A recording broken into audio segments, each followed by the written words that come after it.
Hi friends, Savitramma ಚಾನಲ್ಗೆ ಸ್ವಾಗತ.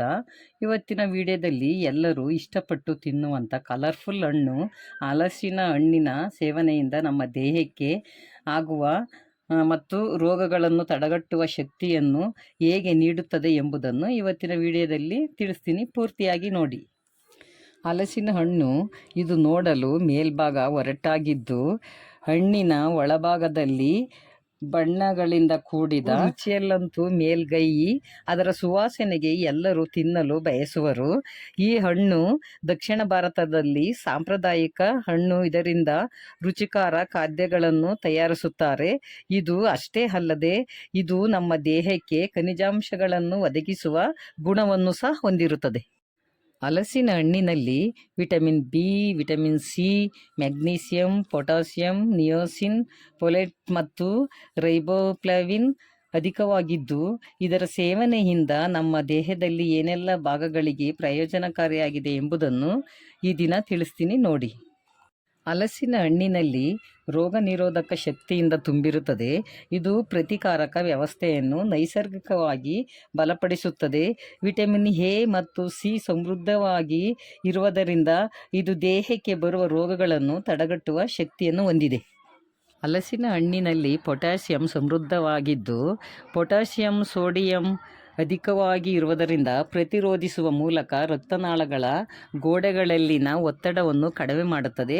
ದೇಹದ ಎಲ್ಲ ಅಂಗಗಳಿಗೂ ಶಕ್ತಿಯನ್ನು ನೀಡುತ್ತದೆ. ಈ ಹಣ್ಣಿನಲ್ಲಿ ಆಂಟಿಆಕ್ಸಿಡೆಂಟ್ ಅಂಶವಿದ್ದು ಇದು ಚರ್ಮದ ಸಮಸ್ಯೆಗಳಿಗೆ ಯಾವುದೇ ತೊಂದರೆ ಬರದಂತೆ ಕಾಪಾಡುತ್ತದೆ. ಅಷ್ಟೇ ಅಲ್ಲದೆ ಕಣ್ಣುಗಳನ್ನು ತೇವಾಂಶದಿಂದ ಕೂಡಿರುತ್ತದೆ.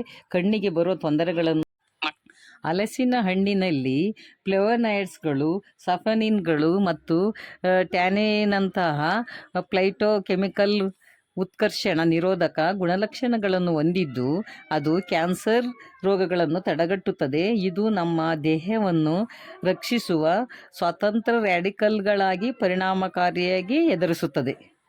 ಹಲಸಿನ ಹಣ್ಣಿನಲ್ಲಿ ಹೆಚ್ಚಿನ ಪ್ರಮಾಣದ ಪೊಟ್ಯಾಷಿಯಂ ಉತ್ಕರ್ಷಣ ನಿರೋಧಕಗಳು ಮತ್ತು ಫೈಬರ್ ಹೃದ್ರೋಗ ಅಪಾಯವನ್ನು ಕಡಿಮೆ ಮಾಡುತ್ತದೆ. ಹಲಸಿನ ಹಣ್ಣಿನಲ್ಲಿ ಗ್ಲೈಸೆಮಿಕ್ ಇಂಡೆಕ್ಸ್ ಮಧ್ಯಮವಾಗಿದೆ. ಆದ್ದರಿಂದ ಇದು ಕೂಡ ಗ್ಲೈಸೆಮಿಕ್ ಆಹಾರದಲ್ಲಿ ಇದು ಒಂದು. ಆದರೆ ಇದನ್ನು ಹಿತಮಿತವಾಗಿ ಸೇವಿಸಬೇಕು. ಇದು ನಿಮ್ಮ ರಕ್ತದಲ್ಲಿನ ಸಕ್ಕರೆ ಪ್ರಮಾಣವನ್ನು ಕಡಿಮೆ ಮಾಡುತ್ತದೆ. ಈ ಹಣ್ಣಿನಲ್ಲಿರುವ ಹೆಚ್ಚು ವಿಟಮಿನ್ ಸಿ ಉತ್ಪತ್ತಿಯಾಗುವುದರಿಂದ ಕಾಲಜನ್ ಗಾಯವನ್ನು ಗುಣಪಡಿಸುವಲ್ಲಿ ಮತ್ತು ಆರೋಗ್ಯಕರ ಮೂಳೆಗಳನ್ನು ಸಂಯೋಜಕ ಅಂಶಗಳು ಮೂಳೆಗಳ ಕಾರ್ಟ್ಲೇಜ್ ಮತ್ತು ರಕ್ತನಾಳಗಳನ್ನು ನಿರ್ವಹಿಸುತ್ತದೆ. ಇದು ಗಾಯಗಳನ್ನು ವಾಸಿ ಮಾಡುವ ಗುಣವನ್ನು ಹೊಂದಿದೆ. ಹಲಸಿನ ಹಣ್ಣಿನಲ್ಲಿ ಪ್ರಿಬಯೋಟಿಕ್ಸ್ ಇರುವುದರಿಂದ ಕರುಳಿನಲ್ಲಿ ಪ್ರಯೋಜನಕಾರಿ ಬ್ಯಾಕ್ಟೀರಿಯಾದ ಬೆಳವಣಿಗೆಯನ್ನು ಸಹ ಬೆಂಬಲಿಸುತ್ತದೆ.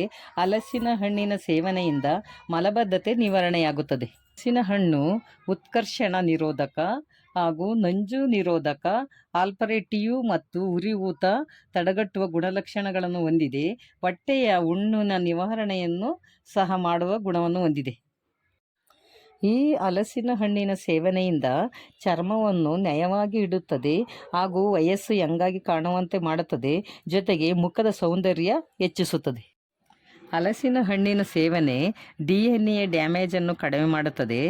ಇದನ್ನು ಬೆಳಗ್ಗೆ ಹೊತ್ತು ಅಥವಾ ಮಧ್ಯಾಹ್ನ ಹೊತ್ತು ಸೇವಿಸಬೇಕು. ಊಟವಾದ 2 ಗಂಟೆಗಳ ನಂತರ BP ಇರುವವರು ಸೇವಿಸುವುದು ಒಳ್ಳೆಯದು ಮತ್ತು ಲಿವರ್ ತೊಂದರೆ ಇರುವವರು ಸಹ ಇದನ್ನು ಸೇವಿಸಬಹುದು. ಸ್ಪರ್ಮ್ ಮೊಬಿಲಿಟಿ ಜಾಸ್ತಿ ಆಗುತ್ತದೆ. ಶುಗರ್ ಇರುವವರು ಮಿತವಾಗಿ ಸೇವಿಸಬೇಕು. ಯಾವುದೇ ಸರ್ಜರಿ ಆದವರು ಸೇವಿಸಬಾರದು. ಪೈಲ್ಸ್ ಇರುವವರು, ಕರುಳಿನ ಕ್ಯಾನ್ಸರ್ ಇರುವವರು, ಕಿಡ್ನಿ ಸಮಸ್ಯೆ ಇರುವವರು ಇದನ್ನು ಸೇವಿಸಬಾರದು. ಈ ಹಣ್ಣನ್ನು ಕೂಲಿಂಗ್ ಫ್ರೂಟ್ ಎಂದು ಕರೆಯುತ್ತಾರೆ. ಇದನ್ನು ಬೇಸಿಗೆಯಲ್ಲಿ ಸೇವಿಸುವುದರಿಂದ ದೇಹದ ಉಷ್ಣಾಂಶವನ್ನು ತಂಪುಗೊಳಿಸುತ್ತದೆ.